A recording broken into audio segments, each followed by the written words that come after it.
Ağacların əkilməsi üçün ideal vaxt hansı fəsildir? Payız yoxsa yaz fəsli?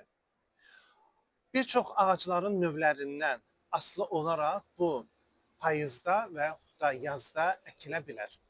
Ağacın növündən əlavə sizin olduğunuz yerdən də asılıdır. Yəni Abşeron olsun, Mərkəzi Aran, Gəncə zonası ilə Dağlıq Qarabağ, sonra Azərbaycanın şimal bölgəsi, Zaqatala olsun, Qusar olsun və yaxud da Qəbələ Şahda olsun, bu zonaların iqlimi eyni deyil.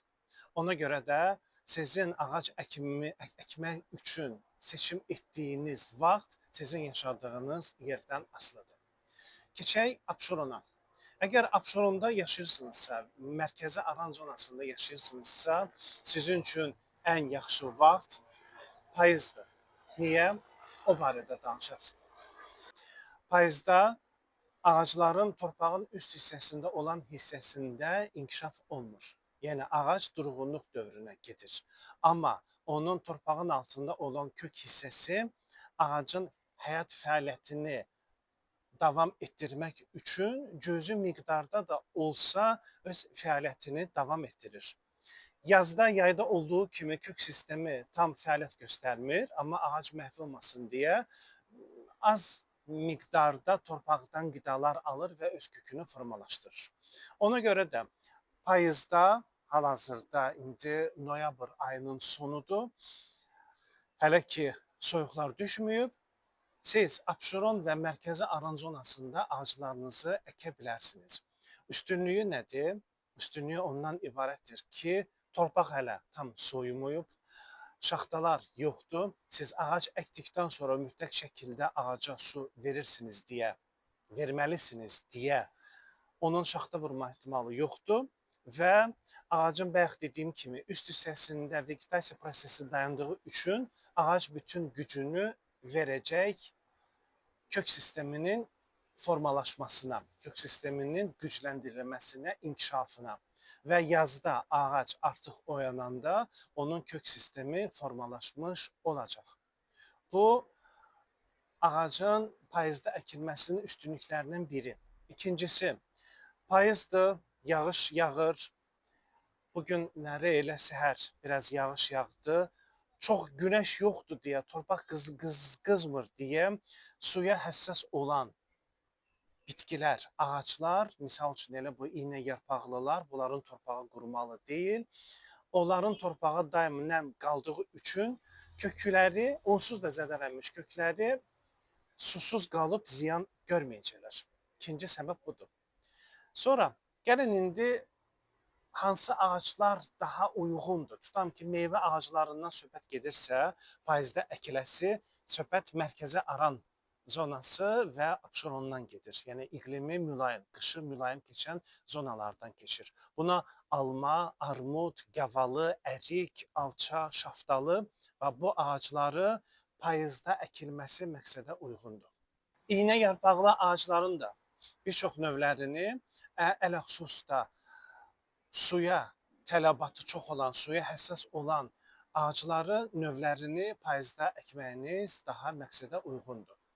İndi keçək yaz fəslində hansı ağaclar əkilir.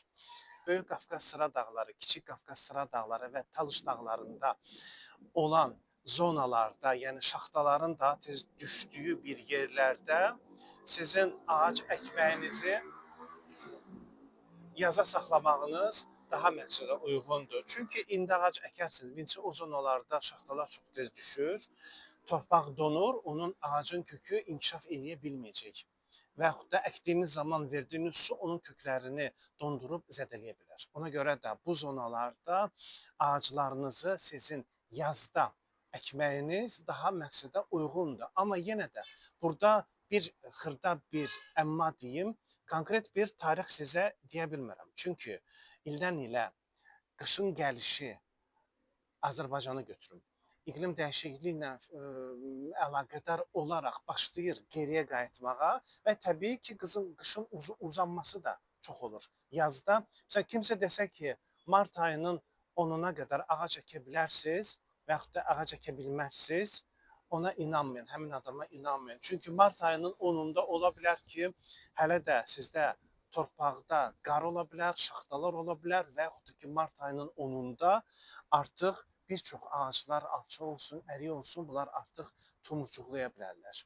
Yox, olduğunuz zonanın, olduğunuz bölgənin iqliminə fikir verin. Torpağın temperaturu hardasa bir 13-15 dərəcəyə qalxma ərəfəsində və yaxud da görürsünüz ki, həyətinizdə olan digər ağaclar oyanmağa başlayırlar. Baxın, bu dətə qədər, aylara qədər siz ağaclarınızı əkə bilərsiniz. Yazda əkilməsi tövsiyə olunan meyvə ağaclarını deyim. Bu istisevər ağaclardır. Əncirdir, nardır, xurmadır. Bax, bu ağacları sizin yazda əkməyiniz daha məqsədə uyğundur. Beləliklə, ümumi götürsək, əgər siz şaxtalı zonada yaşamırsınızsa, dağlıq zonada yaşamırsınızsa, ağac əkmək istəyirsinizsə, ən gözəl vaxt elə payız ayıdır. Ağacların seçdiyiniz ağacın da yarpağına əl vurun. Elə burada evkalipt ağacı gördüm. Bu ağacı da məncə çox gözəl ağacdır. Evkaliptə deyirlər, təbiətin canlı su nasusu. Sulu zonalarda evkalipt ağacını əkməyiniz daha yaxşı olar. Bu bir qısa həşiyə idi. Ağacın yarpağına əl vurduqda, əgər yarpaq heç bir güc təsir etmədən düşürsə, həmin ağacı artıq yerini dəyişib əkə bilərsiniz. Əkmə zamanı bir dənə xırda bir nüans var. O nüansı da sizinlə danışmaq istəyirəm. Amma bunu özüm danışmayacağım. Bunu mənim illərdir dostluq etdiyim mənim məsləhətçim Əli müəllimlə danışacağım. Bu da nədir? Görürsünüz ki, siz ağac əkirsiniz. Hər şey normaldır, amma ağac inkişaf etmək istəmir. Təbii ki, bu kök sistemində olan problemlərdir. Yəni ağacı çıxardarkən kök sistemini zədələmisinizsə, səbəblərdən biri o ola bilər. Amma başqa bir səbəb də var. Bu da nədir? May böcəyinin sürfələri. Yəni ağac əkdiyiniz zaman torpağa may böcəyinin sürfələrinə qarşı dərman verməlisiniz. O barədə gedək Əli müəllimin yanında. Əli müəllim bizə dərmanı da göstərsin və o dərmanın istifadəsi barədə də məlumat versin. Getdik.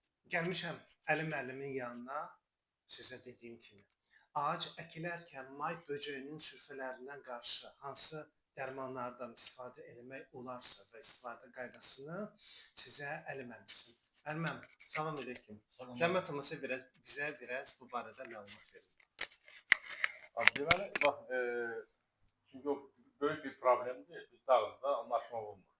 O dağı aşmaq üçün bizə lazımdır spermetrin tərkibli dərmanlar. Mən sadəcə bu rahatlı bunu göstərirəm, amma ana maddə spermetrin olan bütün dərmanları istifadə edə bilirik. Deməli, istəyir payız qabağı, istəyir yaz qabağı. 12 suya 5 qram dərmanı götürürük. Deməli, hər ağacdan yetərli miqdarda, yəni kök sistemini tutduğu miqdarda belə deyək, kök sistemini, yəni dərmanlayırıq. Bir də erkən yazda. Ən azından deyək ki, analizlər edirik. Bir də əsas məsələ, Zahir müəllim keçən video qeyd elədi, ağaclarımızı gücləndirmək lazımdır ki, bitki həşəratlar ağacı güc gəlməz. Mənim deyəcəyim budur. Yəni, mən sual verirəm. Deməli, biz indi əgər bu mərkəzi aran zonasındayıqsa, bəli dediyim kimi, payızda ağac əkiriksə, hələ ki torpaqda olan bu may böcəyinin sürfələri, onlar hələ ki qışlığa getməyiblər. Onlar da hardasa bir 60 sm dərinlikdə qışlayırlar. Onları yeni əkdiyiniz ağacın kökünün formalaşmasına o may böcəyinin sürfəsi mane olmasın deyə onlar kökləri yeyirlər. Canlı orqanika ilə qidalanırlar. Bu Əli müəllim göstərdiyi spermetrin tərkibli, tam ki bu kral dərmanıdır. Əli müəllim birini də qoymusunuz, amma göstərmədiniz. Bu da Arivo dərmanıdır. Bunun da əsas ana maddəsi spermetrindir. Qeyd edeyim ki, bu reklam deyil, reklam xarakterli video deyil. Sadəcə olaraq sizə kömək məqsədi ilə çəkirəm. Mən bunların istifadə qaydasını dediniz. Bəli, 10 litrə 5 ml. Yəni üstə yazılan dozda da 2.5 qramdır, amma 5 ml orta balanslı bir göstəricidir. Yəni 5 ml-ə qədər istifadə etsə yaxşı olar. 5 ml də keçən səfərki videolarda demişəm, bir dədə-baba çay qaşığıdır. Bu oldu indi. Əli müəllim, bəs əgər indi tutam ki, vurduq və yaxud da şaxtalı zonadırsa, yazda əgər ağac əkiriksə, onda yenə bu dərmandan istifadə etməliyəm, yoxsa başqa bir dərmandan istifadə etməliyəm? Dərmanlar müxtəlifdir, amma əsas o iqtisadi səmərə baxımından bizə səmərələri mən həmin sizlə danışanda iqtisadi səmərədən danışıram. Yəni supermetinlər az istifadə norması ilə seçilir. Xlorpirifos falan qadağan olub deyə o yüzden mən onları tövsiyə eləmirəm, amma supermetin ən uyğun dərman. Ən rahat elə supermetin. Bunu istifadə edək. Yəni az çəkmir, amma orada ana maddə supermetin. İstənilən bir güvəndiyiniz bir marka varsa, o markanın supermetini istifadə edin. Yəni sizin evinizə yaxın olan və yaxud da rayon üstə bölgənizdə, şəhərinizdə olan bağçılıq dükanına girin, ana maddə spermitrin olan hər hansı bir dərman varsa onu istifadə edə bilərsiniz. Mən başqa bir sualım. Bunu bir dəfə vurmaq kifayət eləyir, yoxsa necə? Abi yaxşı olardı heç olmasa ən azından bir iki dəfə istifadə edək. Çünki bir kərəm azlıq eləyir. O yüzden iki dəfə istifadə etsək yerinə düşür. Hansı intervalla? İnterval təxminən 3 həftə. 3 həftə aralığında. O da yəni torpaqlarda şaxta falan nəzərə almaq lazımdır. Torpaqda o suyun qalxması, enməsi məsələsini nəzərə almaq lazımdır. Amma iki dəfə istifadə etsə yaxşı olur. Aydındır. Əli müəllim, təşəkkür edirəm sizə. Çox sağ olun. Yenə vurğulayıram. Bu reklam xarakterli bir video deyildi. Bilirsiniz, reklam eləmirəm.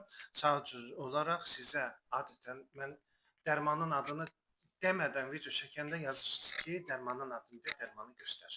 İndi şəkillərini çəkib videonun üzərinə əlavə edəcəm. Mövzu ağacların nə vaxt əkilməsindən gedirdi, onun barədə sizə danışdım. Amma bir dənə bir sonda, bir dənə başqa bir haşiyəni sizə demək istəyirəm, əsas bir nöqtəyə toxunmaq istəyirəm. Bu nöqtə də nədir?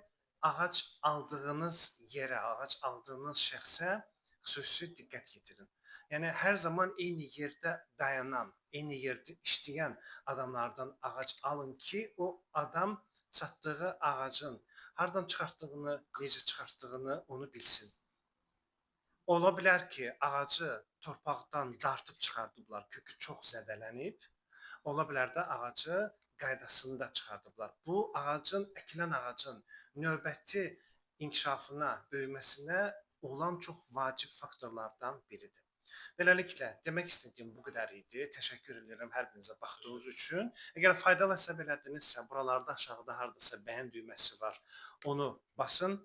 Abunə olmamışsınızsa, abunə olun və şərhlər bölgəsində mütləq şəkildə sizin şərhlərinizi gözləyirəm. Sağ olun, Əli müəllim, təşəkkür edirəm sizə. Bu qədər.